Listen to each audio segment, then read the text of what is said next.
કરીએ પ્લાનિંગની તો અમદાવાદ મ્યુનિસિપલ કોર્પોરેશનનું તો કહેવું પડે શહેર માટે એવા પ્લાન તૈયાર કરાય છે, એવા નિર્ણયો લેવાય છે કે સામાન્ય નાગરિકો તો અંજાય જ જાય, પણ મુદ્દો એ છે કે એમસીના પ્લાનિંગ અને નિર્ણયો માત્ર કાગળ પરના વાઘ બનીને રહી જાય છે।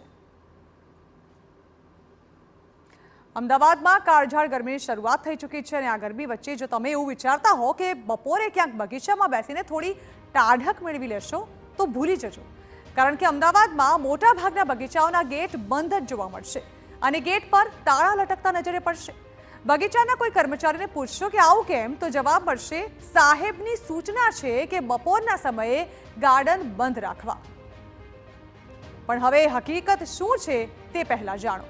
ઉનાળાને કાળઝાળ ગરમીને ધ્યાનમાં રાખી 5 માર્ચના રોજ એએમસીની રિક્રિએશન કમિટીએ એક નિર્ણય લીધો હતો અને ઉત્સાહમાં આવીને જોરશોરથી તેની જાહેરાત પણ કરી હતી। અમદાવાદ મ્યુનિસિપલ કોર્પોરેશન દ્વારા દર વર્ષે હીટ એક્શન પ્લાન અંતર્ગત અમદાવાદ મ્યુનિસિપલ કોર્પોરેશનના જેટલા પણ બગીચા છે એ સામાન્ય રીતે બપોરે 12 થી 2 બંધ રહેતા હોય છે, પણ ગરમીની અંદર નાગરિકો અને વટેમાર્ગુઓ જે છે આમાં બેસી શકે છાંયડામાં, એટલા માટે બપોરે 12 થી 2 જે બંધ કરતા હતા એને આપણે દર વર્ષે ઉનાળાની જેમ ખુલ્લા રાખવામાં આવશે અને રાત્રે 10 વાગ્યા સુધી જે ગાર્ડનનો સમય હતો એને 1 કલાક વધારીને 11 વાગ્યા સુધી રાખવામાં આવ્યો છે। જી હા, 5 માર્ચના રોજ જ નિર્ણય લેવાઈ ગયો હતો કે બપોરના સમયે ગાર્ડન ખુલ્લા રાખવામાં આવશે, પરંતુ નિર્ણય લીધા બાદ ગાર્ડનના સુપરવાઇઝર, માળી કે પછી સિક્યોરિટી સુધી આ મેસેજ પહોંચાડવામાં જ ન આવ્યા। એએમસી દ્વારા નિર્ણય તો લેવાઈ ગયો, પરંતુ નિર્ણય બાદ પરિસ્થિતિ શું છે તે જોવાની દરકાર સુદ્ધા ન લેવાઈ।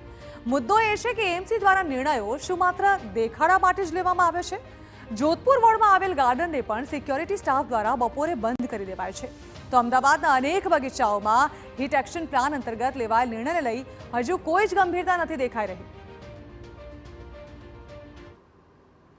અમદાવાદ મ્યુનિસિપલ કોર્પોરેશનના સત્તાધીશો પાસે નિર્ણય શક્તિ ખૂબ જ સારી છે, ત્વરિત નિર્ણય લેવામાં તેઓ માહેર છે, પરંતુ લેવાયેલા નિર્ણયનો અમલ કયા પ્રકારનો થાય છે તે જોવાની દ્રષ્ટિ કોઈપણ કોર્પોરેશનના સત્તાધીશો કે પદાધિકારીઓ લેતા નથી। તેનું એક ઉત્તમ ઉદાહરણ છે જોધપુર વોર્ડમાં આવેલું આ ગાર્ડન છે।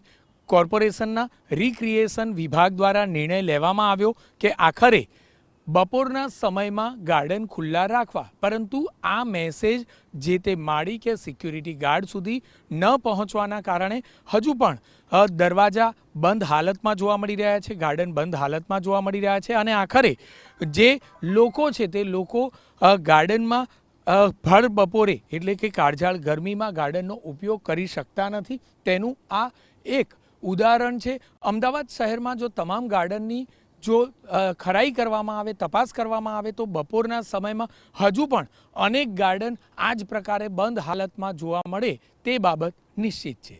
કેમેરામેન મનીષ ત્રિવેદી સાથે જિગ્નેશ પટેલ, TV9 અમદાવાદ।